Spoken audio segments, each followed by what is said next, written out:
drama ngaktangaidana drama gi actors masing yaman gidana reality de changchangda masna mangjari basina ekhoi Manipur gi whole community khuding mak Manipur gi section khuding mak ki department khuding mak ki loina mangmin na bhai tare masi drama si anouba nate khoi gi 2023 gi May gi tang ahum dagi thoklak diba tamna pam daba tamthiba thodok hai tare masidagi ikoi kuidana June gi tang kunthra da 2023 adumak kida oiramgani ikoi gi honorable chief minister Manipur gi chief minister na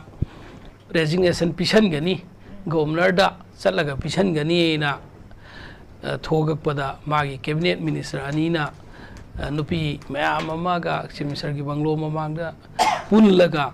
adagi resignation letter do mayam mangda adum kainona segaidanaga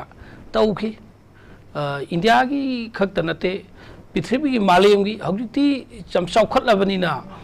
ikoi malem gi ni jaga amda thokpa thodoksi ikoi loinamak ikoi mobile internet ki khudang da social media da uba phangi aduga thoidok hendongna Manipur sina top pa mayam dagi hena top pa drama ma to bai batare chief minister gi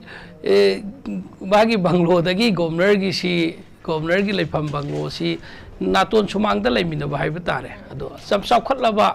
fax thaba yaba WhatsApp ta thaba yaba nataga ne any magi private secretary thinba yaba da chief minister satawri na mayam khangdana mayam da lauk thoktana adusu cabinet minister ani na mai paidna laugna sigi drama se koi mitang ge dum urabane adugi matda adugi cabinet adu yaw cabinet minister ma yamna powerful oi bai batare cabinet minister amasu adugi mamang hai batare aikoi gi sieng yen ba wa thok adu si makoi minister MLA sing manung da makoi sarkar manung da sieng gi kota pi de phangi phangde da madu mayum da ai resign to ring hai da na to da aikoi gi imai dol mera pai bi sing sigi yam nung si jabamna kana gumba minister amna chief minister na nataga leba ki phamnai bamna mana pham resign to ge harga su ngai ko ina khambi na ngai siam lei madugi hoi moina khanbiri dudi thaubu basi tarai banate MLA vote kap sirai lai banate minister oiba simso oiba sirai lai na phang banate awna nang na pham nu pai ri manung da nang gi thau to pham do ko to lila drama dona resign to ge na khusira si to gno angang masa dona to bi gno haina imai ben singduna khamam boiram ba si ai ba madudi adon gi concept lo da bida aikoina drama torga babo gyam laine babo gyam yengine na khanna na tawribra mase hawjik ikoi dungai marak sida Manipur gi issue siga mari laina na haibitare Manipur gi home secretary chief secretary security advisor home mari laina ba intelligence bureau gi chief singyaw ba Delhi da kawe home minister gi makhan Manipur gi chief minister haibi rakti ikoi na kaino Manipur gi chief minister sibu Manipur ki chaukat thaurangi state ki khannaba state ki law and order ki state ki budget ki bhim yauna security ki khannaba yawbada state ki chief minister yawn disikari no ai matum da magoi chief secretary kai home secretary kaujabani da aduna ni ga haina yam lem thokna hai batare Manipur chief minister si adugi yawdabani ga haina yam khung kheba phajaba mong aduga hambe amka khoige August ki tang tara manga da oibatare amaka Delhi da Ministry of Home Affairs ki makada aikoi ki Khan market ki da leiba aduda Home Ministry na Manipur ki land si ki matang da community naga ne maitai ne kuki ne adu ki legislature sing kauri me kaure ani Manipur si minister sa maka madros yawi raktre aduga particular community wise barton dorga kaure Famina de claim counter claim tori sonda gina hari akoi maitai singa cookie singa famina banaga sing punna famina khibagi famina kre hai cookie na maka akoi di maitai singa famina de ikoi di tongan une hai kanana sumdori aduge Ministry of Home Affairs na kaurga ikoi gi sambit patra na makoi gi North East ki subu hana MLA MP को ओइजरम बदी नते BJP के अदुम spoke person ने अदुने लेमबनी कोन बुदि हौजिकपुदि MP ओइग्रो मासी मणिपुर की vote की दसम लांग जबने मान ओइना लिटो के कौरे होम मिनिस्टर अमित शाह याउबिद्रे नदे संबित पत्र सिबु याम दायित्व लैबा अमुक ओइरिब्रा संबित पत्र से अदो होम मिनिस्टर मसा याउबिदब तारगदि होम मिनिस्टर ना अखोई पोची करमबगी लेवल दा मणिपुर की इशू से थमगे दुने सुम पिक्थरागा असैगी कनो चीफ सेक्रेटरी लेवल दा सुगदब थौक चीफ सेक्रेटरी लेवल वाई सानगदब सी सेक्शन ऑफिसर नत्रगा केरानी क्लार्क अमगी लेवल दा क्लार्क अमगा दुम दिल तौनौदा नोय मणिपुर की दु हाइवे फिबम द कुमथोक बिरबरा यामना थवाई याउबिदबा सीरियसनेस अमा लैबिदबरा हाइबदुने ब्लाइसे अन हौजिक लाइबा ngasi की टॉपिक से थवई नमकिदि अखोई अमबु ओइरो अमबु ओइरो अखोई मणिपुर की लैजरिब पुवारीदा अमांग तैसल्ले पुवारी सी हन्नमक येंगदब याद्रे कांगबु खरना कम्युनिटी खरना नत्रगर पार्टिकुलर सेक्शन खरना पुवारी सी सेमदोक सेमजि तौरे हाइना लैनेङै मतम मदुगी निंगोन पोमिङै मनुंगदुदा अखोई मसेन की मरक्ता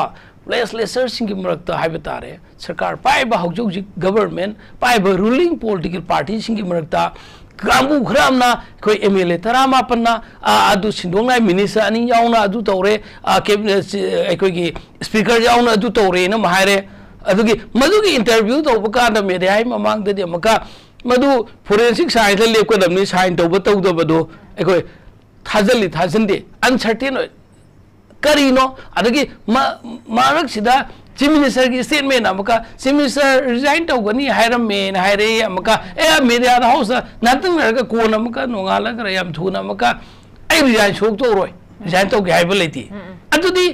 अखोई मणिपुर से कनागी खुतनो अखोई मणिपुर प्रजा से सिदा तौबिरी से खक्ति हेमलबनेब लेजिस्लेशन नखोइना अदुमाइना अमगा इंथोक इंसिन तंगदु लेतादब नंगसिदी लानसिना सही अनि फाजलकदर फावब लैबेसे सही कुंदी अखोइगी नुक्सिनबय मरि तत्खिगनेब अनमसिगी ड्रामा से अथुबा मतमदा तोपियु ड्रामा तौबिरनु प्रजादा हाइबसे ए अहाबे राउंड तमजुगाई हौजिकी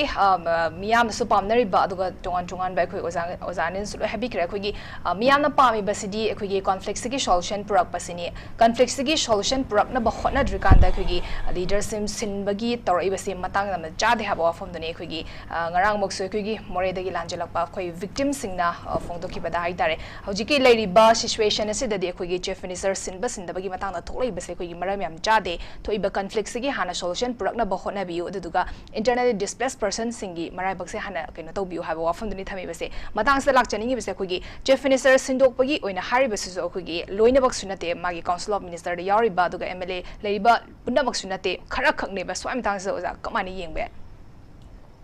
असी साइगी टॉपिक सिगा मैनेना अखोइना लापसे खोइगे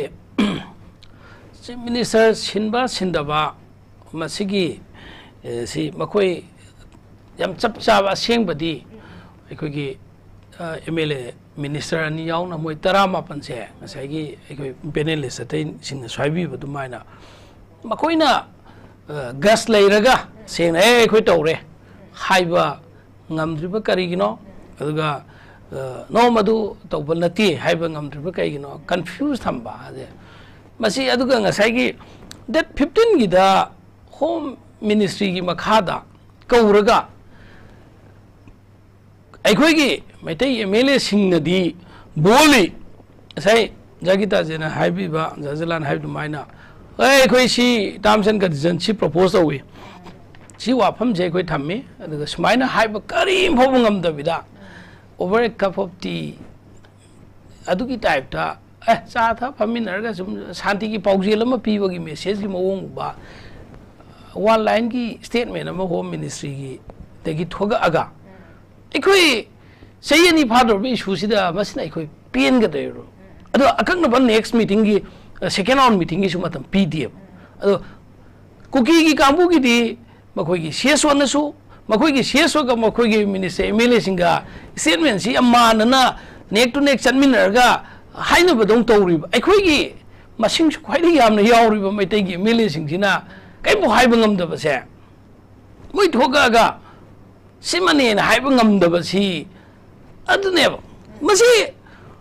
अखोई किसी पार्टी की ओइना हाइबदि नते को हौजिक लैरिबा सिचुएशन सिदा लैरिबा वाथोक सिदा चेनरिबा पॉलिटिकल पार्टी हाइबदि मखोई की मतम मखोई की पीरियड सिदा ओइबनिना हाइद यादबने हौजिक की मिनिस्टर रिजाइन तब मिनिस्टर रिजाइन तब ड्रामा सिदी इनौ नोबु नत्रेबा प्रजाद कंफ्यूजन स्टेट थमिसे तंक कयादने मे 3 हेक थोखिबगा मेगी देंग मरीदा आर्टिकल 355 मनपुर सनरेना जोय लौ लौ थोखियो चनै चनदे कन्फर्म तोहनदे इवन आरटीआई धारगसु चनदे मोहाई नि हाई अदुगा सोना थौक तौ थोकपदना चनबगी मोहाई अदुगा आर्टिकल 355 लेत्रगदी चनदगदी कैगिदमते यूनिफाइड कमांड चीफ मिनिस्टर दे लौथोइनो क्वेश्चन अम लाई यूनिफाइड कमांड हंजन हनबियोना प्रजाबु अमक प्रजाना प्रोटेस्ट तौई डिमांड तौई यूनिफाइड कमांड की चेयरमैन जी चीफ मिनिस्टर ने पिथोइब्रा चीफ मिनिस्टर दगी मुल्ले लौथोइब्रा है प्रजादा कंफ्यूज अमी साइगी यूनिफाइड कमांड की मतंग सी तसेंग हारगदी मणिपुर गवर्नमेंट पीबा अमनेबा मणिपुर गवर्नमेंट मनबी सिक्योरिटी एडवाइजर द पीबने in the name of the governor hai bese manipur government ki cabinet minister ki chief secretary chief minister ki aya bolor ga pithoi bane haimne adubo mayam dadi amka unified command je munbi gi badawna lakhu na munbi gre ai badawna tor free movement regime ge 8 February 2024 da union home minister free movement regime scrap tor ni law thoi scrap tor hai ba ki notification praja da uhal libra phangbra फंगदबगिनिको मणिपुर की chief minister ना cabinet minister ना नत्रगन मणिपुर की authority अमतरा मणिपुर की indigenous community मसिंग चुमना हाइब ngambra amangna 30 34 हाइनी amangna 34 35 हाइनी पब्लिक मीटिंग दा इंडिजिनस कम्युनिटी से सिनेनल लिस्ट समा मणिपुर गवर्नमेंट ने थोगा सबचान कंक्रीट से 34 रा 30 रा 35 रा मसिंग दी पीबो ऑफिशियल रिकॉर्ड थंबंगम देसी काइगिनो मणिपुर की head of the institution state की चीफ मिनिस्टर ना गवर्नर ना नत्रगन स्टेट की कैबिनेट मिनिस्टर ना नत्रगन मसिगी लेंगा की अथॉरिटी सिंगना मसि पीबा ngamdradi प्रजा ने कमायना अदवाइरा इंडिजिनस कम्युनिटी की मतंग अदगी अमका बाउंड्री फेंसिंग हारसे बाउंड्री फेंसिंग खारनी लाओ लासा कुकी की जगह दिखा की रोए मनपुर सरकार ने कही है ngame मयामना मणिपुर प्रजा नोजगी दजेन जजलान तानरिसी हौजिक हाइबा पार्टिकुलर कम्युनिटी दु इलीगल इंट्रूडर्स ने इन्फिल्ट्रेशन ने मखोई दु इंडिजिनस नते मखोई संग पन सुमाइना मणिपुर सी थोएना चार्ज औरगा बॉर्डर फेंसिंग जी खागदम ने डिमांड औरगा बॉर्डर फेंसिंग दी इंडिया गवर्नमेंट ना अतई दे खाबा होरने हौजिक दु कुकी जगह दि खारो है मणिपुर प्रजा ना कइदो मणिपुर सरकार ना नो हौजिकी मखोई की जगह दुनी हाना खागदमनी हाइबा ngamdri काइगिनो अदुदी मखोई की मी चांग खदोखि लोइद्री मखोई चांगन गिगे बॉर्डर फेंसिंग जी ओवरनाइट खाब रोइगे दम नतेब सही क्या संगदोइने मैम कांग्रेस मतम द खाबो हमदा किलोमीटर 10 खाबो हमगा डिस्टर्बेंस में आमना this and that so many disturbance I do not want to disclose to the people public हाइबे याबजा दब लेखने अदु में आबदुना अदुबु कांग्रेस ना होन जरमबदो ngasi सही तरेट मपुंग फाना सेंटर द सही तरा मपुंग फाख्रबा प्राइम मिनिस्टर मोदी की मणिपुर द सही तरेट केनो तौरबा हेंदोराबा सिमसर बिरेन की मखादा बॉर्डर फेंसिंग किलोमीटर क्या खाब ngam खारोबा हौजिक के हाइबा अखोइना मपानदगी संकनी हाइब जगह अदु अदुदी हाना कोना मदु कोना खननी हागा तैगे जगह द खाने तौर नगाना का अखोइ जगह द खाब यारो माइजलकुन कैदोंगम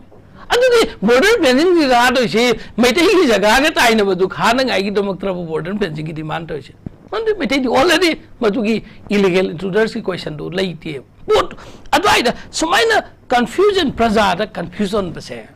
मसे पापू गनेब मणिपुर की प्रजा सिंह से कनाना प्रजा सिंह ngakadino गवर्नमेंट अमा रेगुलर गवर्नमेंट अमा प्रॉपर गवर्नमेंट अमा मागी पॉलिटिकल पार्टी की एब्सोल्यूट मेजॉरिटी फंगबा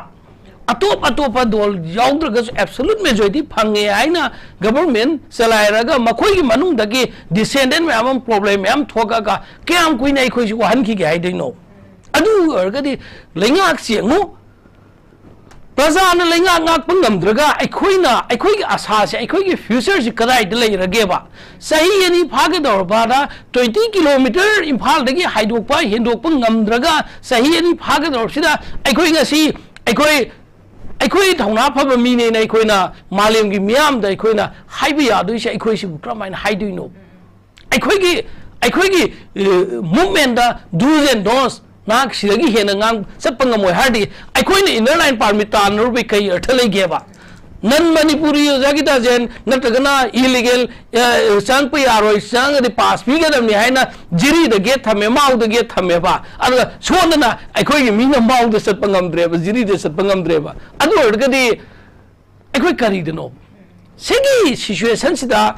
डॉक्टर सिंह हॉस्पिटल द लेखरे बिजनेसमैन मागी कारबार इंटरनेशनल मार्केट नेशनल मार्केट तौखरनी ओजा सिंह इंस्टीट्यूशन द यूनिवर्सिटी द कॉलेज द लेखरे उकिल सिंह जज सिंह द कोर्ट द लेखरे प्रजा की दमक सोसाइटी की दमक नैनगदोइब कांगू से नसी मीडिया दा खर खर थोगा सोशल इश्यूज द नैनरिब मीसिंग सिननेबा तसेंगौ की मिट नाकोंग सिंगलसी अदुगा प्रजा की दमकता सिक्योरिटी नाक्सेनबा लाइफ एंड प्रॉपर्टी गाइबना बॉर्डर गा नटगना सिंगी तंगी तगा द पेरी पेरी गाइबा अखोगी खुद नाप विलेज वॉलंटियर इसिन नाउसिन गाक्ता लेरे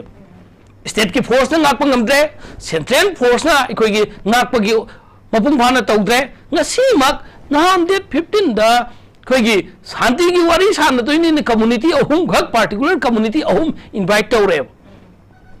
वांखई केंद्र दे गाय एमएलए सु मैती एमएलए हाइब जाब्रो मम पांगन म्यामम ना सुबोट पीरिने हा नतेदा लिलुंग केंद्र दे गाय एमएलए सु पांगन एमएलए हाइब जाब्रो मम दि लौफ्राकोम दगी अदगी मैती वोटर म्याम वोट पीरिने नो सुमाइना पार्टिकुलर एमएलए मैती एमएलए हाइब दैट मींस अदगी मैती चीफ मिनिस्टर मैती मणिपुर हाइदोइब्रो मणिपुर की मिंज मैती मणिपुर थोकबिया सुमाइना सेक्शन द लागदी अखोइ दो व्हाई नॉट अखोगी अमित शाह दी गुजराती अमित शाह हाई बद कई लान के दगे संबित पत्र दी अखोगी बनारस की संबित पत्र मोदी जो गुजरात की प्राइम मिनिस्टर हाई पताम ने नो अखोई मसेन की राजनीति दल की पार्टी खेनबदुदी अमनी तौबतबु हौजिक थोइब लान से दी ओपोजिशन लेते ओपोजिशन रूलिंग सब मानना थौक तौमिननी हाइना वासक लेमिनरगा अखोई ngasi फाउबो लेरिमने ओपोजिशन कैदोंगैदा अखोगी रूलिंग की थौकता अकाइब पीबगी क्वेश्चन लेते कंगलाद पुनगिबदो ओइगेरा नतगन चीफ मिनिस्टर ना हंदकी मतंगदा अखोगी अंगांग अनी खक्तंग फारगा कुकी सिंग कस्टडी लेरे मखोगी मिगे सिननगाइगी लाखप मतमदा चीफ मिनिस्टर ने इनवाइट तौरे ममांगदा अमुक फाउबो तौबिरखिदबदो अखोगी सेल्फी लीडर अखोगी कांग्रेस एमपी प्रेसिडेंट फमनेने कैदो सिगे सजेशन पीरि नो हौजी अखोई लूरिसे अखोई मणिपुर कंसेप्ट अखोई मणिपुर की फीचर्स है ngasi चटख्रिब क्रेक्स है मसी सुम चोंधरिब खै अखाइब लिली संब यादबगुम ओइगनेब मई यम लेगनेब मसिगी ममी से सही के लिसांग सिन लेखिब बतारगदी अखोई की आइडिया ऑफ मणिपुर कदाइ लेदिनो अखोई मणिपुर की इंटरनेट अखोई की इमोशनल इंटीग्रिटी मणिपुर की बाउंड्री टेरिटोरियल बाउंड्री हाइना अखोई मणिपुर की सिविल सोसाइटी क्या ना मणिपुर की इंटेलेक्चुअल क्या ना ngasi लाउरिब क्या सिगी वहन दो करी थोकदगे मंग मागी सायन गायन न मचेत अदुना हौजिग अखोई की पामिबा अखोई की मरोइब मेजर टारगेट है ना की चीफ मिनिस्टर सिनगेरा सिलोइगेरा प्राइम मिनिस्टर फम थादोगेरा थादोइगेरा कैबिनेट मिनिस्टर फंगेरा फंग नो अदु नतेब अखोई गोंजल नखोई मसेन अमक्त नखोई लेबा नखोई की पार्टी ना अखोई वॉइस ने सरकार सेम याब याब नतेब अखोई की रूम फौ लेतेब अखोई दी चुमना अखोई दी प्रजा दा गवर्नमेंट दा सहयोग सपोर्ट पीरगा लेब नतन कै फौ लेतेब अखोई की शक्ति लेजदेब अखोई की मंगा खक्तने लेजि अन नखोई गवर्नमेंट पाइम नेम नखोई मसेन जे चुमसिलरगा एज सुन एज पॉसिबल अथुबदा अखोई तंगदु लेताबा शांति हंजलहनबियो हाइबने अखोई ngasi जिरिबाम दे लाकपा लांजेनकपा सुराचंपुर दे लांजेनकपा मोरे दे लांजेनकपा कांगपुर दे लांजेनकपा नत्रगे इम्फाल दे लांजेनकिबा सुराचंपुर दा नत्रगे कांगपुर सुगुम मयाम सिगी मसा मसागी मरमदम हौरकफमदा अहानब थंबंगम नंगाई खोंथांग से करिगिनो है मतमदा गवर्नमेंट असिना लौगदम अखोई सिविल सोसाइटी ने लाओग एक्शन तौरगसु यारोयबा इंटेलेक्चुअल मैमना हायरसु लाओरबा तौदबु सिविल सोसाइटी ने पीबा सजेशन इंटेलेक्चुअल सिन पीबा सजेशन जे मसिदि मनाकुम ताबिगदमने गवर्नमेंट असिना वाहिदि डबल इंजिन हायरगा थाव लौदबि इंजिन हाक्त ओइरबरा सिनिदा दिल्ली की इंजिन का मणिपुर की इंजिन अनि संग समनबियो समनरगा अखोई से मणिपुर की ngasi गैप अम लेसे ब्रीज द गैप से समजनबियो अदु नतबिदा ओंता कोनसेन इशू जी अदु बता के हौज लेबा थोगैबा ड्रामा से मसी जो इशू डाइवर्ट तौनाय ड्रामा राइन खनबा मले इशू डाइवर्ट तौबिगनोबा इशू डाइवर्ट तौबिबा तागे मांगजगदसे अखोय मणिपुरी सिंह ngasi मणिपुर की आइडिया मणिपुर माउजरिबा मणिपुरी सिंगी अखोय की मेजॉरिटी मैतैना लीड तौरगा मसी मणिपुर काइबा यारोय मणिपुर की बाउंड्री मसी दम ngang यारोय ngasi अखोय की इपाइपुसिंग ngasi अवालांदा अखोय की खोंगोम लांदा थोखरिबा क्यादा अखोय मणिपुर की नोमै लिद्रसो थांगना